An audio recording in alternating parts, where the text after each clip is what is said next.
Okay, so we're going to look at another example of the binary search algorithm, again using the pseudocode from the textbook. And this time we're going to look for a number that's not in the list. Now, ultimately, there's not very much difference between looking for a number that's in the list and not in the list. We're essentially going to keep splitting it in half the same way.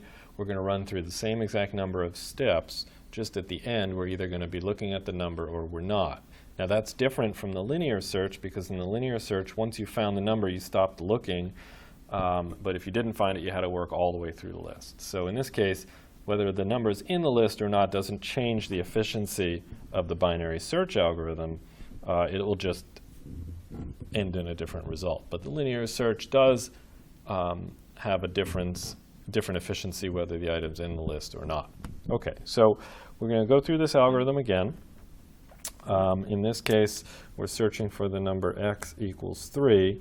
And we're looking through this list. We always start with I equals 1, and we start with j equals, in this case, again, 9, because we have a list with 9 numbers in it. And what we're going to do, as always, is see if we enter the while loop. Is I less than j? So the first comparison is 1 less than 9. The answer becomes true. So then we find the middle. The middle is the same, 5. Right, take 1 plus 9, add them together, that's 10. 10 divided by 2 is 5, and the floor of 5 is 5. So m equals 5 is going to go right here in the middle, just as before. The middle of the list is always the same initially. The question is whether we're in the top half or the bottom half. That'll change the way the algorithm runs. Now, in this case, we're going to be comparing the number 3, right, is the number 3 x greater than a sub m. A sub m in this case is a sub 5, which is 7. Okay? So we're going to ask ourselves, is 3 greater than 7? 3 greater than 7, that's false, right? Which means we must be in the bottom half. So in this case, after the first comparison, we've determined that the number 3 is in the bottom half of this list. So we're going to leave I equal to 1. We're going to slide j down to 5. And now we're going to be looking at the list 1, 2, 4, 5, 7. I equals 1, j equals 5. Okay? So now it's time again to ask ourselves, do we have a list of more than one item? 1 is less than 5, so the answer to that is true. We calculate a new middle.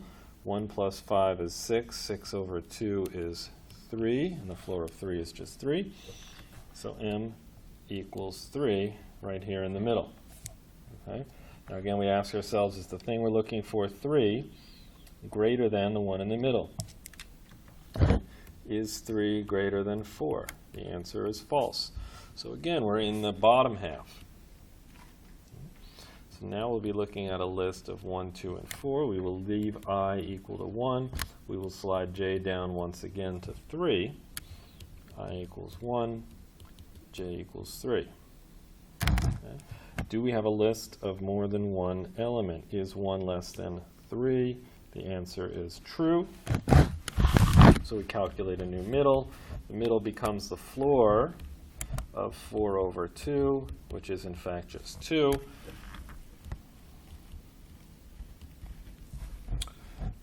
And then we ask ourselves, how does the thing we're looking for compare to the one in the middle? We're always asking ourselves if x is bigger than the one in the middle, not if we're equal to the one in the middle. And that's sometimes an issue. You have to resist the temptation of stopping the algorithm when you find the item. We don't actually look to see if we found the thing we're looking for until we've exited the while loop. Now, as humans, we can certainly look at this, and maybe we would see that m, the one in the middle, matches the thing we're looking for and stop. But again, we're trying to trace how the computer algorithm would do it, so you're going to have to resist that temptation.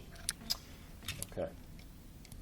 So, is 3 greater than or equal to 2? Yes. So if 3 is greater than or equal to, greater than 2, not greater than or equal to, sorry. If 3 is greater than 2, if x is bigger than the one in the middle, I get slid up to m plus 1. Well, m is already 2.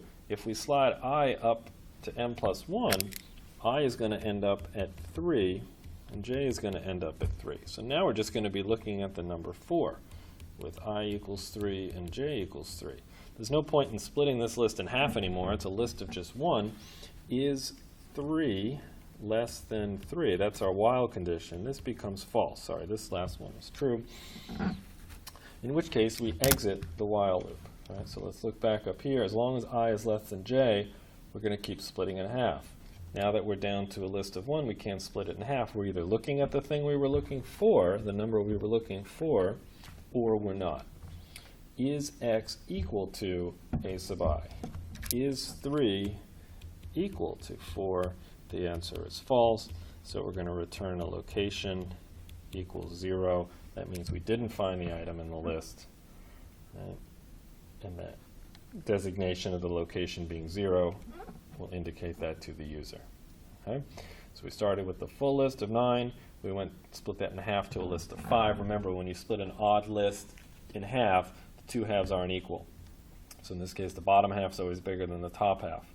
When we split the list of 5 in half, we took the bottom half, again, a little bit, not exactly 2.5, but 3 elements.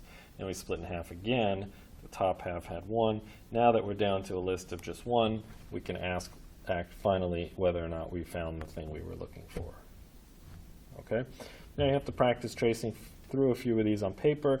You do need to have all these comparisons and updating of the variables in order to trace through the code so that you're performing the algorithm the same way the computer would.